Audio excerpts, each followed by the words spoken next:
पहले हम first part को बना चुके हैं।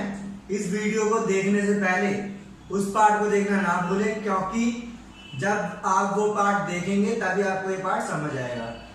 इसमें हम कुछ टॉपिक्स को क्लियर करेंगे। यहाँ पर कुल लागत का अर्थ तथा इसके प्रकार, कुल लागत तथा स्थिर लागत तथा परिवर्तनशील लागत का संबंध, इन सभी टॉपिकों को हम डिस्कस करेंगे। तो हमारा पहला टॉपिक है कुल लागत का अर्थ तथा इसके प्रकार। कुल लागत का अर्थ, किसी वस्तु का उत्पादन करने के लिए जो कुल खर्च करना पड़ता है उसे कुल लागत कहते हैं। कुल लागत स्थिर लागत तथा परिवर्तनशील लागत का योग है। कुल लागत के दो घटक हैं, कुल स्थिर लागत और कुल परिवर्तनशील लागत। अब इससे पहले हमें एक डायग्राम भी देखना पड़ेगा, उसको रूल देखना पड़ेगा। ये टॉपिक फर्स्ट को कर रहे हैं। टीसी बराबर होता है टीएफसी प्लस में टीवीसी। अगर हमें टीएफसी निकालना है तो टीसी में से टीवीसी माइनस करेंगे। अगर हमें टीवीसी निकालना है तो टीसी में से माइनस करेंगे टीएफसी। इसमें डायग्राम कैसे बनाया जाता है? टीएफसी तो ऐसे होता है और यानी कि जो इक्वल होता है, और टीसी ऐसे होता है और टीवीसी ऐसे होता है।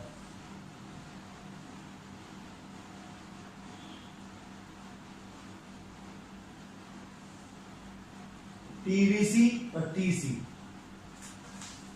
इसके अंदर हमने डायग्राम को बना दिया है जो कि एक दूसरे के सिमिलर दिखाई दे रहे हैं। अब हम पढ़ते हैं कि कुल स्थिर लागत क्या होती है। इसी के अंदर का पॉइंट है कुल स्थिर लागत, यानी कि टीएफसी वह लागत है जो उत्पादन के सभी स्तरों पर समान रहती है। यानी कि उत्पादन कम हो या ज्यादा हो वो बिल्कुल स्थिर रहेगी, यानी कि वो चेंज नहीं होगी। अगर ये 10 होती तो 10 ही रहती, 20 होती तो 20 ही रहती।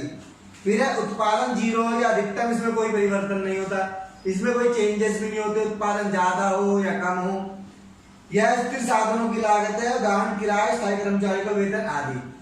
अब बात सामने आती है कि स्थिर लागत किसे कहते हैं। स्थिर लागत वो होती है जो स्थायी कमाई से कमाई जाती है, जैसे कि किराए के द्वारा पैसे मिलना या सरकारी कर्मचारी द्वारा वेतन प्राप्त करना। उनकी जो सैलरी होती है फिक्स होती है, उसको ही टीएफसी कहते हैं।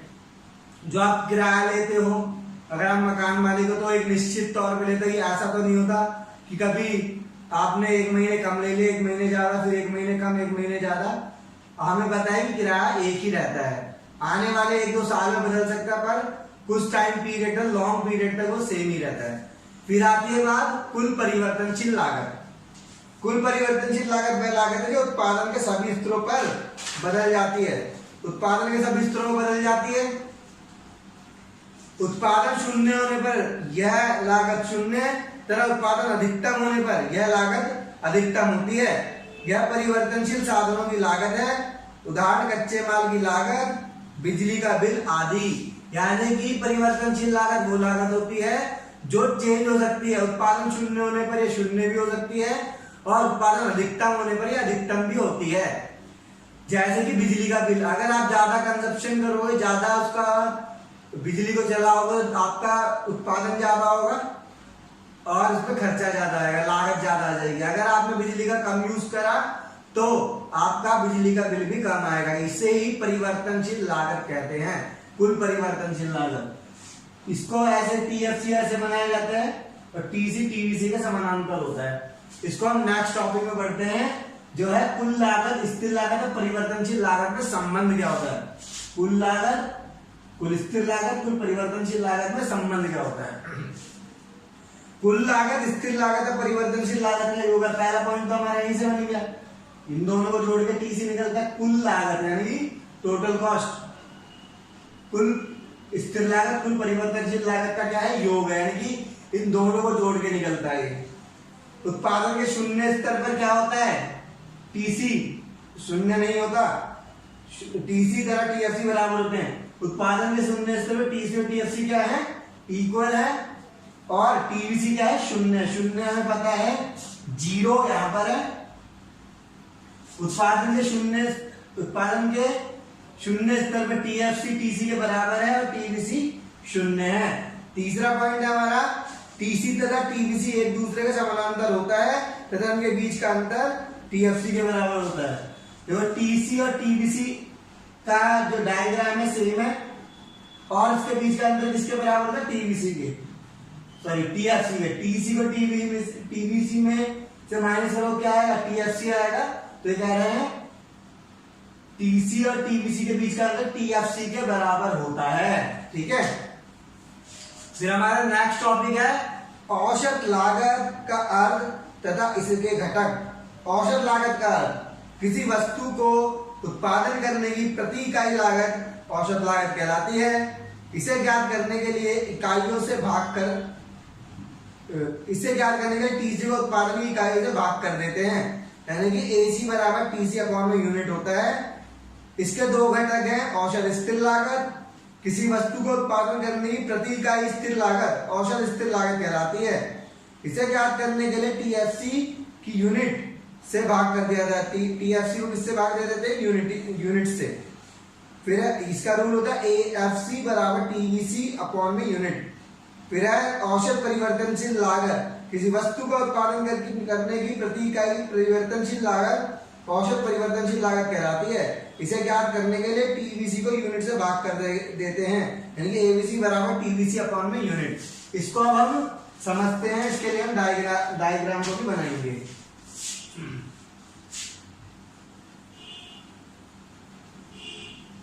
टॉपिक कौन सा है? ये टॉपिक थर्ड है।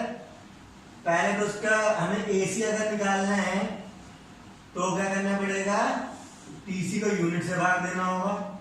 हमें अगर एवीसी निकालना है तो टीवीसी को यूनिट से भाग देना होता है, ये हमने अभी पढ़ा है। एएफसी निकालना होता है तो टीएफसी को यूनिट से भाग दिया जाता है। ठीक है, तो एसी निकालना है तो कुल लागत को यूनिट इकाई उत्पादन की इकाई से भाग देंगे। एबीसी निकालना है तो कुल परिवर्तनशील लागत को यूनिट से भाग देंगे। एएफसी निकालना है तो कुल स्थिर लागत को यूनिट से भाग देंगे। इसका डायग्राम ऐसे बनाया जाता है। पहले तो एएफसी बिल्कुल ऐसे नीचे की तरफ गिरता होता है एएफसी, और एसी और एबीसी। एसी ऐसे होता है, एबीसी ऐसे होता है, एसी एबीसी। इस तरीके से इनके डायग्राम को बनाया जाता है। तो हमारे 3 टॉपिक क्लियर हो गए हैं। अब क्वेश्चन है औसत लागत वक्र यू आकार का क्यों होता है? देखो औसत लागत वक्र ये दिखा रखा है, ये यू आकार का क्यों है, मतलब यू शेप में क्यों दिखाई दे रहा है? पहले इसको रीड कर लेते हैं। औसत लागत वक्र यू आकार का होता है, जो दर्शाता है कि औसत लागत वक्र पहले गिरता है फिर न्यूनतम बिंदु पर पहुंचकर बढ़ता है। इसका कारण परिवर्तनशील अनुपात नियम है। बढ़ते उत्पादन की स्थिति में लागत गिरती है, अधिकतम उत्पादन की स्थिति में लागत न्यूनतम होती है तथा गिरते उत्पादन की स्थिति में लागत बढ़ती है। इसमें हम देखेंगे किस तरीके से बताया गया। औसत लागत वक्र यू आकार का होता है, जो दर्शाता है औसत लागत वक्र पहले गिरता है, तो गिर रहा है, फिर न्यूनतम बिंदु पर पहुंचकर बढ़ता है, बढ़ने लग गया, न्यूनतम बिंदु हुआ और ये ऊपर की साइड बढ़ने लग गया। इसका कारण क्या? परिवर्तनशील अनुपात नियम। बढ़ते उत्पादन की स्थिति में लागत क्या होती है? गिरती है। अधिकतम उत्पादन की स्थिति में लागत न्यूनतम होती है तथा गिरते उत्पादन की स्थिति में लागत बढ़ती है। यानी कि अगर उत्पादन की लागत यदि बढ़े थे उत्पादन की स्थिति में लागत गिरती है, अगर उत्पादन बढ़ेगा तो उसकी लागत गिर जाएगी, यदि उत्पादन घटेगा तो क्या हो जाएगी? लागत बढ़ जाएगी। यही औसत परिवर्तनशील लागत का नियम है या औसत लागत वक्र यू आकार का होने का कारण है। हमारा फिफ्थ पॉइंट है सीमांत लागत। सीमांत लागत किसे कहते हैं? पहले हम पढ़ लेते हैं। सीमांत लागत किसी वस्तु या सेवा की अतिरिक्त इकाई उत्पादन करने की लागत सीमांत लागत कहलाती है। यानी कि अगर किसी वस्तु की आपने इसके अलावा भी वस्तु का उत्पादन कर दिया, माना आपको 100 शर्ट बनाने का ऑर्डर दिया जाता है और आप 110 शर्ट को बना देते हैं, तो सीमांत लागत में आएगा। उसमें लगने वाला खर्च क्या आएगा? सीमांत लागत में आएगा। उसका डायग्राम किस तरीके से बनाया जाता है?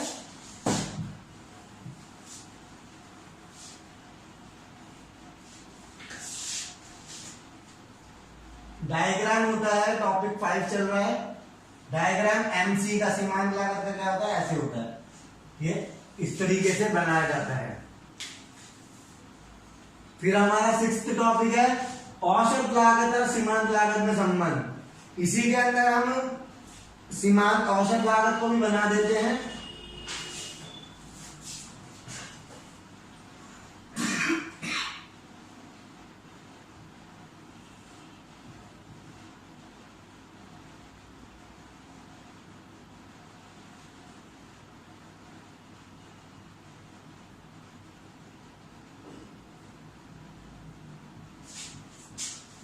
न्यूनतम बिंदु, ये इसी डायग्राम से हमारा टॉपिक 6 क्लियर हो जाएगा इजीली। पहले हमें इस डायग्राम को बनाना चाहिए। इसमें क्या लिखा है, जब देखो जब एसी गिरता है तब एमसी भी गिरता है, परंतु इस स्थिति में एसी एमसी से क्या है, ऊपर है। फिर जब एमसी बढ़ता है तब एसी भी बढ़ता है, परंतु इस स्थिति में क्या है, एमसी एसी से क्या है, ऊपर है। और तीसरा है एमसी एसी को उसके न्यूनतम बिंदु पर काटता है। एमसी में सबसे नीचे पॉइंट क्या है, एसी का न्यूनतम बिंदु ये रहा, एसी का न्यूनतम बिंदु ये रहा। एमसी एसी को उसके न्यूनतम बिंदु पर काटता है। और 4th पॉइंट है विशेष स्थिति को दिखाता है। इस पॉइंट को इसमें देखा जा रहा है कि इस स्थिति में क्या हो रहा है, एसी गिरता है, एसी गिर रहा है, यहां की थोड़ा सा एमसी बढ़ रहा है। यह विशेष स्थिति है इसकी। तो हमें आ गया है कि औसत लागत और सीमांत लागत में संबंध क्या होता है। अब हम सीखेंगे कुल लागत तथा सीमांत लागत में संबंध क्या होता है। यदि सीमांत लागत बढ़ती है तब कुल लागत बढ़ती दर से बढ़ती है। जब सीमांत लागत समान रहती है तब कुल लागत समान दर से बढ़ती है। जब सीमांत लागत गिरती है तब कुल लागत गिरती दर से बढ़ती है। कुल लागत सीमांत लागत का योग है। यह हमारा टॉपिक क्लियर हो गया है चैप्टर